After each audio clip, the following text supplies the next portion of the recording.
In this video, we're going to talk about 7.2, where we talk about volumes of solids of revolution, specifically the disk washer method. And we're going to start off talking about cross-sectional area, and then we're going to talk about the disk washer method. We'll make some mention of another method called the shell method that we're actually going to come back to next time.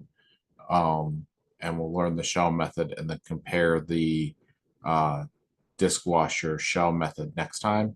I'm actually going to use a set of completed notes here with all my drawings so I don't have to make these drawings again. So let's go ahead and start here with cross-sectional area. Consider the line y equals 1 on the interval of x going from 0 to 4, so that we have y equals 1 up here above the x-axis. And we want to rotate that line around the x-axis, which is going to make this cylinder. This is actually going to be the idea of the shell method that we're going to talk about next time, that if I rotate something that's parallel to my axis of rotation, like this line is parallel to that line, this is the cylindrical shell method, that I'm going to make a volume that way. But we just want to show you that we can make the cylinder that way. That's not the way that we're going to necessarily be making the volume this time. Instead, we're going to get a bunch of cross-sectional areas and we're going to stack them up along this line here. So if we rotate this line like y equals 1, we're on the x-axis, and consider the three-dimensional solid created that's a cylinder. We can calculate the volume of the cylinder using geometry. Since it's a right circular cylinder, the volume is going to be pi r squared h. And we see that pi r squared there is the area of a circle, and h is the third dimension there, that those circles are going to be stacked up along the direction of h. So again, we can think of this as stacking the circles, the areas of those circles, to create a cylinder, which is volume. We're stacking h circles of radius 1 next to each other. So in this case, if we have from 0 to 4, then it's going to be equivalent to stacking 4 disks of radius 1 to create one cylinder. So let's imagine that we wanted to slice this cylinder into 4s, each with each disk here that I slice it is going to have a radius of 1. And I cut it into 4 equal pieces like that. The cross-sectional area of each disk here that I've sliced is going to be a radius of 1 like that, and it's going to be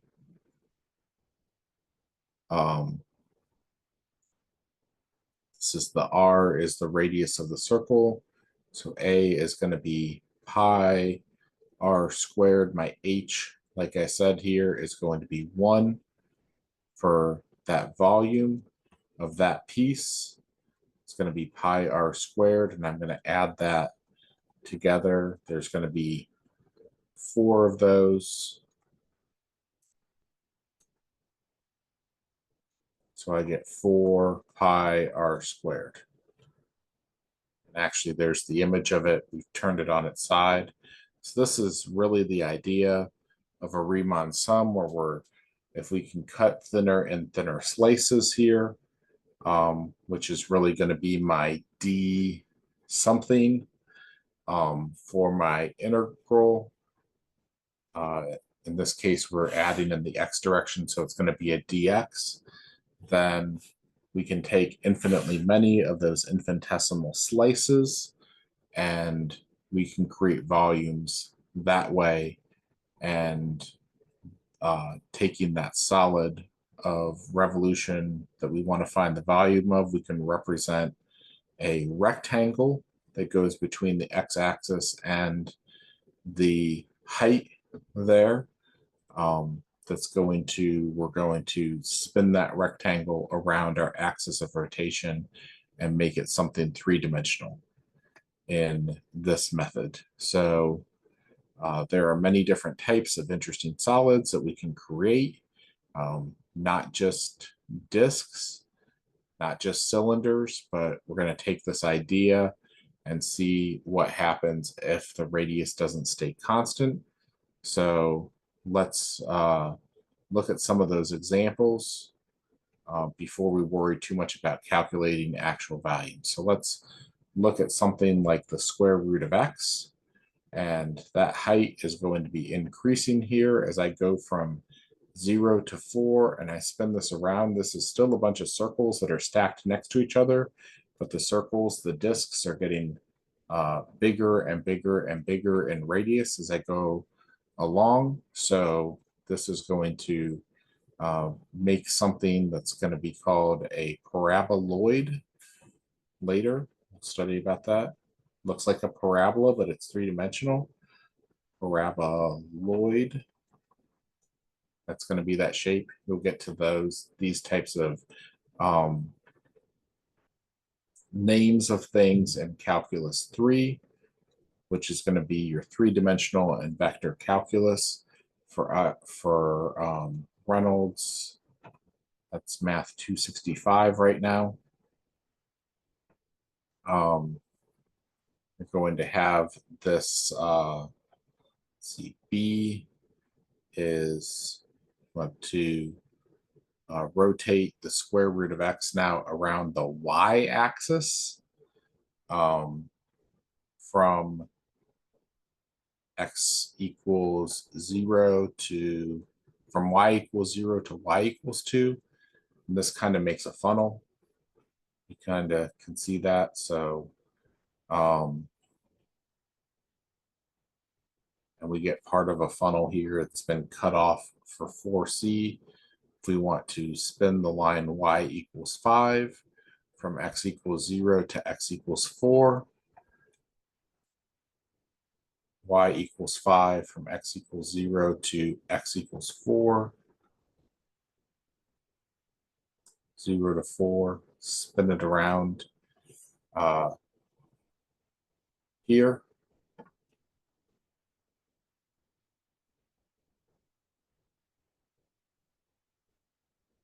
So we're revolving this function, the square root of x, around this line here. Now, if we wanted to revolve the square root of x around the line y equals 0, right here, y equals 0, from 0 to 4, we're going to x equals 0 to x equals 4, we would get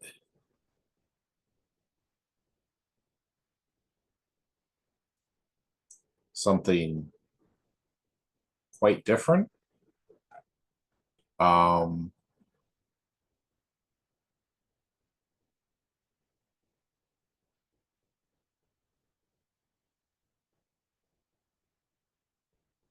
So this should just be down here again.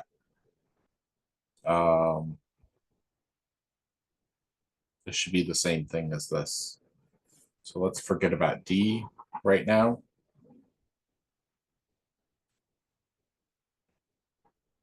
Oh, this is a completely different problem. Yeah, let's look at D in a little bit, but let's focus on A, B, and C. So taking the square root of x and revolving it around these different axes of rotation give us completely different shapes based off of if the axis of rotation is going to be a y equals equation or an x equals equation here, and whether the function touched here at the bottom or on the left, or it didn't touch the line of rotation at all, that there's space in between here. And then when we get to this last one here, we want to take this space that's between here, and we want to revolve it around that line, is what they're asking us to do. Just take this area that's here and then revolve that around this line, but we've got this space here to worry about, and we'll talk about that later.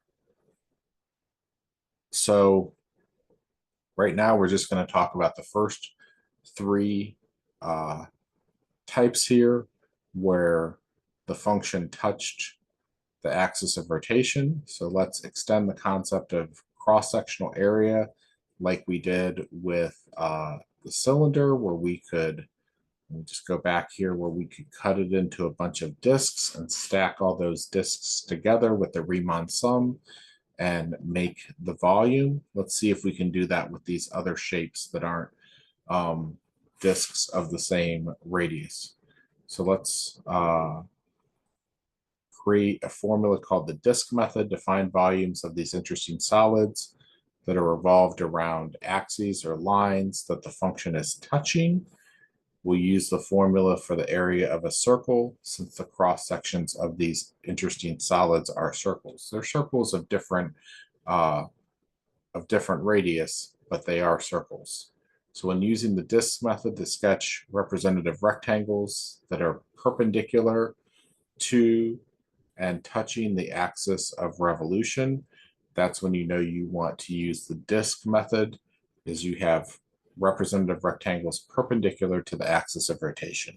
You'll hear me say that a lot. In this case, you're creating solid disks by revolving the representative rectangle around the axis of revolution. And you want to always sketch a picture to make sure you're doing this right. So the disk method is covered in section 7.2, page 455 in this edition of the textbook that we were in. I think we were on the 10th edition. You all may be way further along from that now, so that page number may be different. So to find the volume of a solid of revolution with the disk method, use one of the following formulas that's based off of the volume of a cylinder. So for a horizontal axis of revolution, a y equals something axis of rotation. Then the rectangles that are perpendicular to the x-axis will be used, and the volume will be given as v equals pi. And then we're going to have some radius function that is going to be the equation that we're going to revolve. We're going to square that.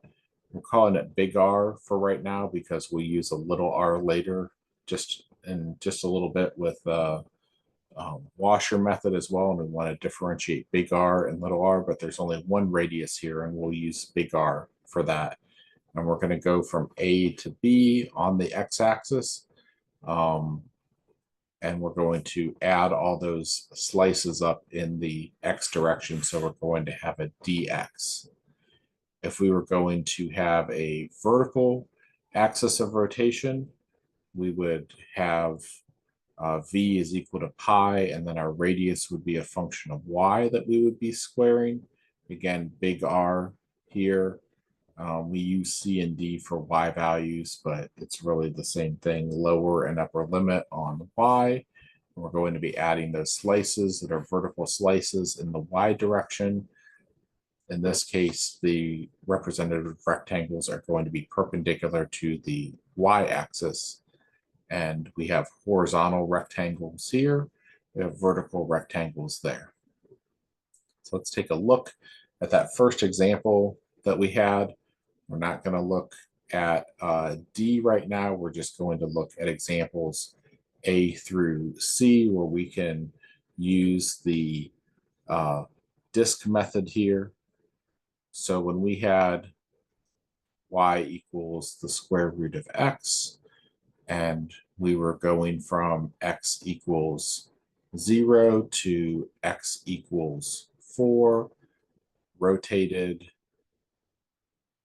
around the x-axis, which is y equals 0. Then we want to make representative rectangles that touch y equals 0, the x-axis, and go up and touch our function here at the top. There's our representative rectangle. And so we're going to integrate here like so. V is going to be pi, and then x goes from 0 to 4. R is this function. This is r of x squared dx. So when we square the square root function, we get x dx. So that's going to be pi times x squared over 2 from 0 to 4. Take the 2 out there. This is going to be x squared from 0 to 4, pi over 2. 16 minus 0 is 16 pi over 2 is 8 pi. And since we are talking about volume, these are in units cubed. So whatever our units are, they're going to be cubic units like cubic inches, cubic feet, cubic yards, cubic miles, cubic meters, something like that. With our second problem here, we were revolving around the y-axis. So if we want representative rectangles, we're going to have to make them horizontal. And so we're going to have pi r squared, and then r is going to be a function of y, and get dy. So if we had y equals the square root of x, since we need a function of y, we need x is equal to y squared. We need to rewrite that right here so that we get a radius in terms of y. Once we have that, then we can write our volume equation here. V equals pi integral from y equals 0 to y equals 2, because the square root of 4 is 2. And then y squared gets squared, dy. So this will be pi times integral from 0 to 2 of y to the 4th dy. Let's work that off to the side here. Pi times y to the 5th over 5 from 0 to 2. It's pi over 5 times 2 to the 5th is 32 minus 0 to the 5th is 0. So that's going to be 32 pi over 5.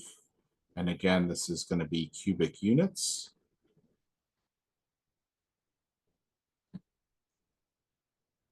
Now, if we have this function y equals the square root of x, and we are going to be revolving it around the line y equals 5, now we have to think a little harder here that where is our representative rectangle?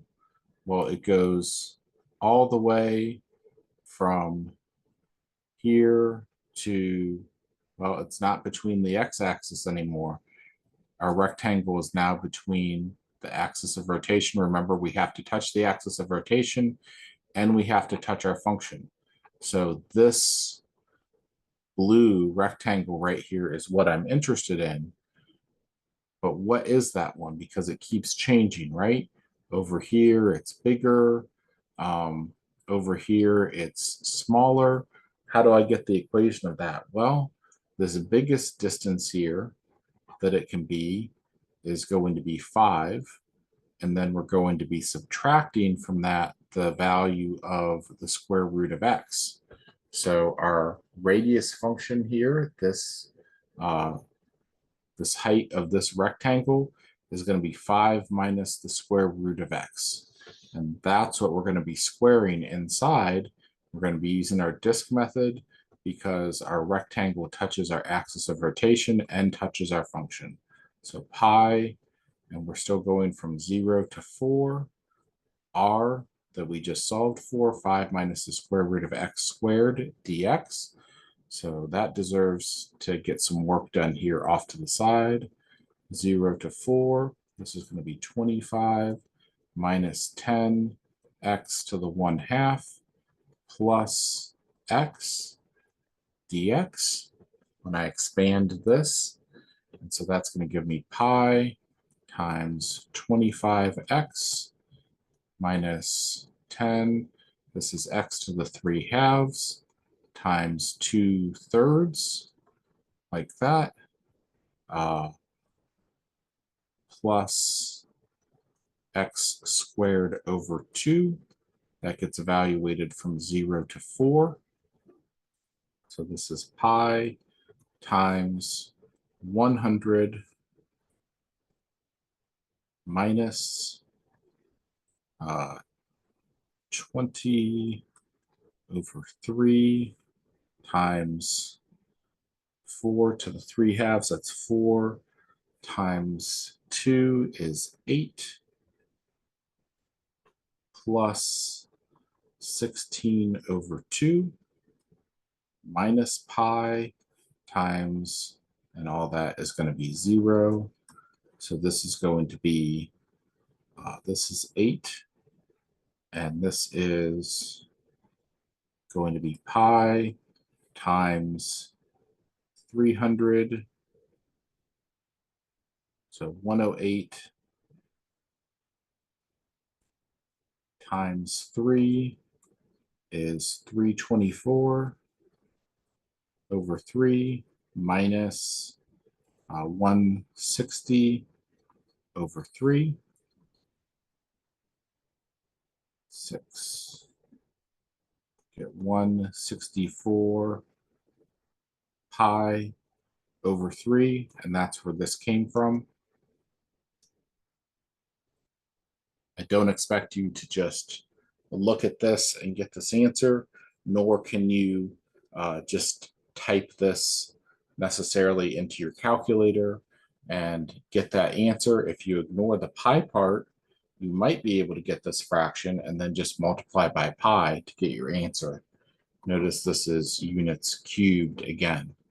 For 4D, we've got a problem that our rectangle that we're interested in here, that we want the rectangle to be the area that is between the function and the positive and the x-axis here, but then that rectangle doesn't touch the axis of rotation anymore.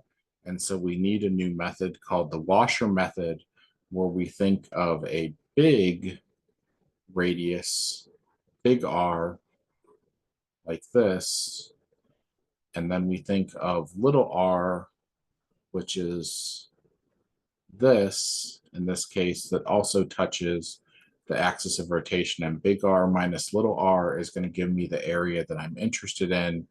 And that's why we have why we were using big R so far, is that up to this point, big R touched the axis of rotation and the function here. Well, we're going to touch the axis of rotation and the furthest away boundary that we're interested in, and then we're going to touch the axis of rotation here, and then the other boundary that we're interested in, and this subtraction that we're going to do is going to cut out the this part that we're not interested in. So let's go ahead and talk about what a washer is. So this is a more advanced example in D that we're going to come back to, but let's keep building to the idea conceptually. Next, we'll extend the disk method to a situation where a portion of the area is being removed from the disk. So if you can think of a washer like you use that you might get in the hardware store, It's a disc with a disc cut out of the middle of it.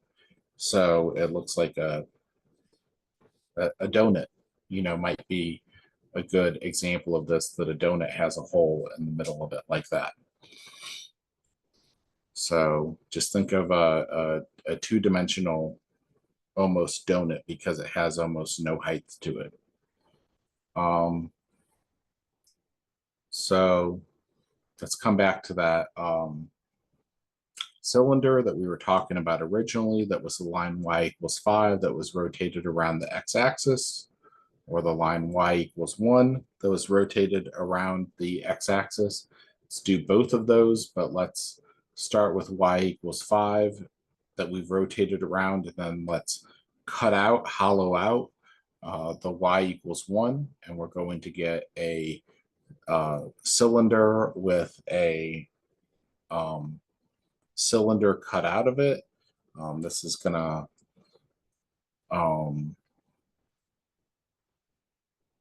look maybe something kind of like what goes on the end of well, I'm not thinking of it, but anyways, this looks like a piece that goes on the end of a tool, that you have a little piece on the end of socket wrench. That this looks kind of like a socket is what I was trying to think of. It's not exactly what a socket is, but it's very similar to that. That it's a cylinder with another shape cut out of the center of it that is going to line up on the socket, and anyways.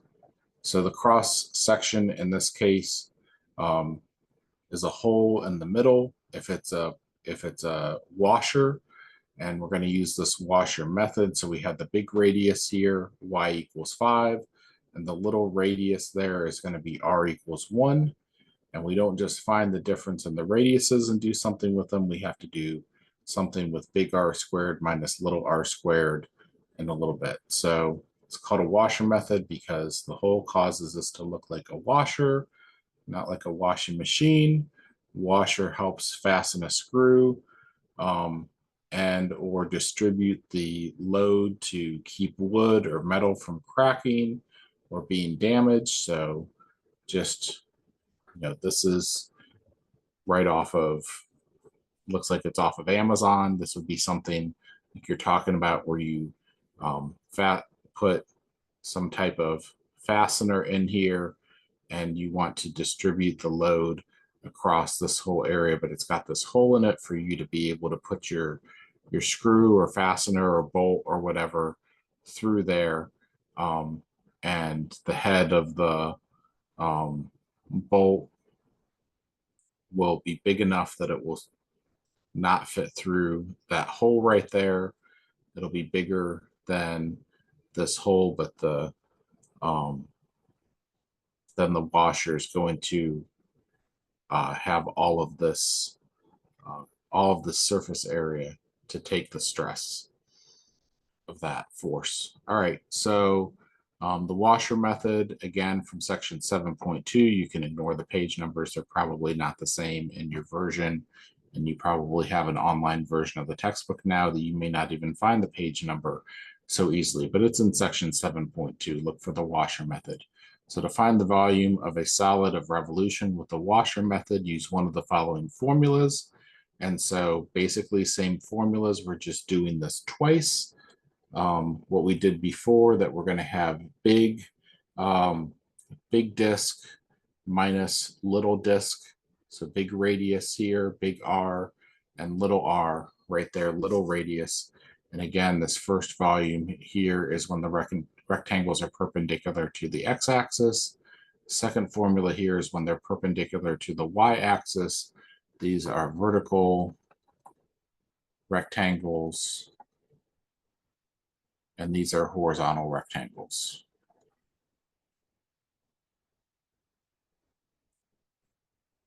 And I say rectangles, but they're representative areas that we're rotating. Put some parentheses around this. here. When using the washer method, sketch representative rectangles that are perpendicular to but not touching the axis of rotation. To start off with, you're going to have to figure out what big R and little r, though. In this case, you're creating solid discs with a hole so that the cross section looks like a washer instead of a solid disc. By revolving the representative rectangle around the axis of revolution, essentially you're applying the area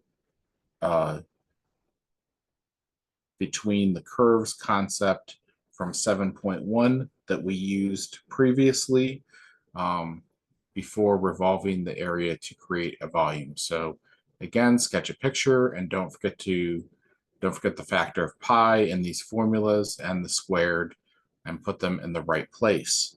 So to find the volume of the solid generated by revolving the area between the functions y equals x squared and y equals x around the x-axis, let's go ahead and set up this integral right now.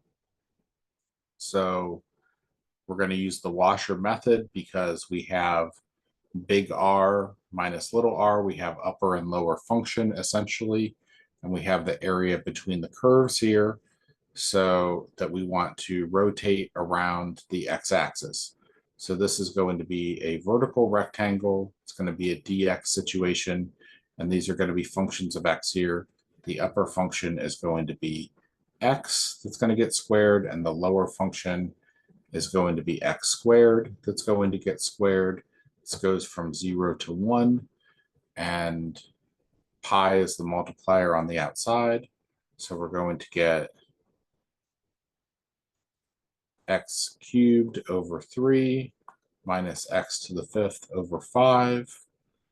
We have a multiplier of pi. This goes from 0 to 1. So this is 1/3 minus 1/5. Then that's going to be minus 0 there.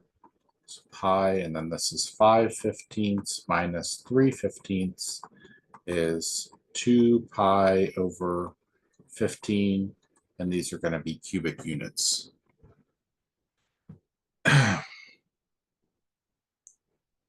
Now that we've talked about that, let's think about how to set up the volume of the solid from example 4D, where we had the area that was between y equals 0 and y equals the square root of x, revolved around the line y equals 5. This is my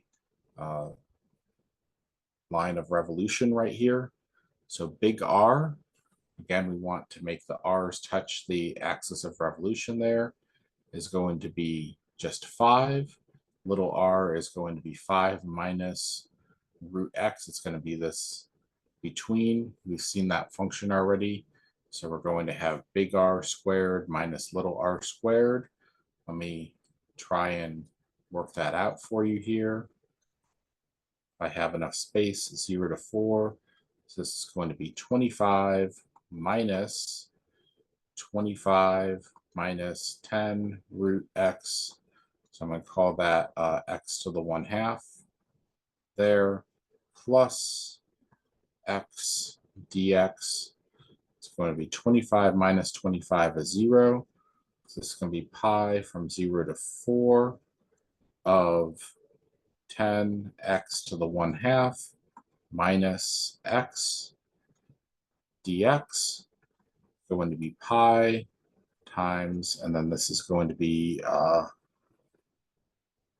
20/3 x to the 3/2 minus x squared over 2 from 0 to 4.